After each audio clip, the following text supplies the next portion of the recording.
ತವರಿನಲ್ಲಿರೋ CM ಸಿದ್ದರಾಮಯ್ಯಗೆ FIR ದಾಖಲಾಗೋ ಭೀತಿ ಶುರುವಾಗಿದೆ. ರಾಜಕೀಯ ಶಕ್ತಿ ಕೇಂದ್ರ ಮೈಸೂರಿನಲ್ಲಿ ಸಿಎಂಗೆ ಹೆಚ್ಚಾಗಿದೆ ಟೆನ್ಷನ್. ಸಿಎಂ ವಿರುದ್ಧ ಈಗ ಎಫ್ಐಆರ್ ದಾಖಲಾಗೋ ಸಾಧ್ಯತೆ ಇದೆ. ರಾಜಕೀಯ ಶಕ್ತಿ ಕೇಂದ್ರ ಮೈಸೂರಿನಲ್ಲಿ ಸಿಎಂ ಇದ್ದಾರೆ. ಸಿಎಂ ವಿರುದ್ಧ ಎಫ್ಐಆರ್ ದಾಖಲು ಮಾಡೋಕೆ ಲೋಕಾಯುಕ್ತ ಸಕಲ ಸಿದ್ಧತೆಯನ್ನ ಮಾಡಿಕೊಳ್ತಾ ಇದ್ದಾರೆ. ಸಿಎಂ ಮೈಸೂರಿನಲ್ಲಿ ಇರುವಾಗಲೇ ದಾಖಲಾಗ್ತಾ ಇದೆ ಎಫ್ಐಆರ್. ಈಗಾಗಲೇ ಎಸ್ಪಿ ಟಿಜೆ ಉದೇಶ್ ದಾಖಲೆ ಸಮೇತ ಈಗಾಗಲೇ ಮೈಸೂರಿಗೆ ತೆರಳಿದ್ದಾರೆ. ಮೈಸೂರಿನಲ್ಲಿ ಇರುವಾಗಲೇ ಸಿಎಂಗೆ ಈ ಟೆನ್ಷನ್ ಆರಂಭ ಆಗಿದೆ. ಒಂದು ಕಡೆ ಜನಪ್ರತಿನಿಧಿಗಳ ವಿಶೇಷ ನ್ಯಾಯಾಲಯ ಯಾವಾಗ ಎಫ್ಐಆರ್ ದಾಖಲು ಮಾಡಲಿಕ್ಕೆ ಅನುಮತಿಯನ್ನ ಕೊಡ್ತೋ ಅದರ ಸರ್ಟಿಫೈಡ್ ಕಾಪಿಯನ್ನ ಈಗ ತೆಗೆದುಕೊಂಡು ಹೋಗಲಾಗಿದೆ. ಸರ್ಟಿಫೈಡ್ ಕಾಪಿ ತೆಗೆದುಕೊಂಡು ಹೋಗಿರುವಂತ ಹಿನ್ನೆಲೆಯಲ್ಲಿ ಮೈಸೂರಿನಲ್ಲಿ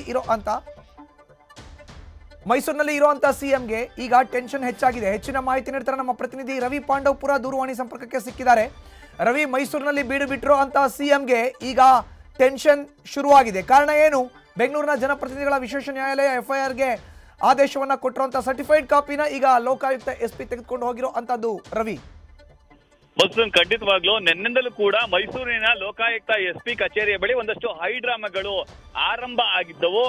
ಆರ್ಟಿಐ ಕಾರ್ಯಕರ್ತರು ಆಗಿರುವಂತಹ ಸ್ನೇಹಮಯಿ ಕೃಷ್ಣ ಅವರು ಸಿಎಂ ಹಾದಿಯಾಗಿ ಹಲವರ ವಿರುದ್ಧ ದೂರನ್ನ ದಾಖಲಿಸಬೇಕು, ನ್ಯಾಯಾಲಯದ ತೀರ್ಪು ಬಂದಿದೆ, ಆದ್ರೂ ಕೂಡ ಯಾಕೆ ಮೀನಾಮೇಷವನ್ನ ಎಣಿಸ್ತಿದ್ದೀರಿ ಅಂತ ಹೇಳಿ ಅವರಿಗೆ ದುಂಬಾಲು ಬೀಳುವಂತಹ ಕೆಲಸಕ್ಕೆ ಹಾಗೂ ತಾಕೀತು ಮಾಡುವಂತ ಕೆಲಸಕ್ಕೆ ಮುಂದಾಗಿದ್ರು. ಆದ್ರೆ ಆ ಸಂದರ್ಭದಲ್ಲಿ ಲೋಕಾಯುಕ್ತ ಎಸ್ಪಿ ಆಗಿರುವಂತಹ ಉದೇಶ್ ಅವರು ಬೆಂಗಳೂರಿಗೆ ತೆರಳಿದ್ರು. ಬೆಂಗಳೂರಿನಲ್ಲಿ ನ್ಯಾಯಾಲಯದ ಸರ್ಟಿಫೈಡ್ ಕಾಪಿಯನ್ನ ತರಲಿಕ್ಕೆ ಅವರು ಹೋಗಿದ್ರು. ಈ ಸಂದರ್ಭದಲ್ಲಿ ಒಂದೆಡೆ ಸ್ನೇಹಮಯಿ ಕೃಷ್ಣ ಅವರು ಉದೇಶ್ ಅವರು ನಾಪತ್ತೆ ಆಗಿದ್ದಾರೆ ಅಂತ ಹೇಳಿ ಖುದ್ದು ದೇವರಾಜ ಪೊಲೀಸ್ ಠಾಣೆಗೆ ದೂರು ದಾಖಲಿಸಲು ಕೂಡ ಮುಂದಾಗಿದ್ರು.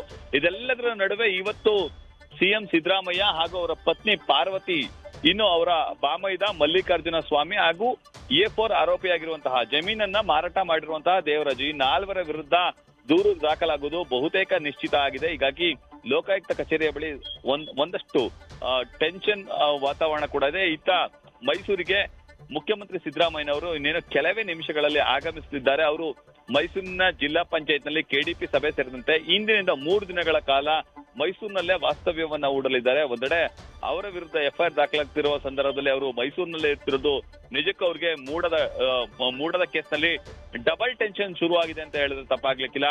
ಇತ್ತ ಕೆಡಿಪಿ ಸಭೆಗೆ ಆಗಮನ ಮುನ್ನ ಒಂದು ವೇಳೆ ಎಫ್ಐಆರ್ ದಾಖಲಾದ್ರೆ ನಿಜಕ್ಕೂ ಸಿಎಂ ಸಿದ್ದರಾಮಯ್ಯನವರು ಯಾವ ರೀತಿ ಪ್ರತಿಕ್ರಿಯೆಯನ್ನು ನೀಡ್ತಾರೆ ಅನ್ನೋದನ್ನ ಕಾದ್ ನೋಡ್ಬೇಕಾಗುತ್ತೆ. ಮಧುಸೂದನ್, ಧನ್ಯವಾದ ರವಿ ನಿಮ್ಮ ಮಾಹಿತಿಗೆ.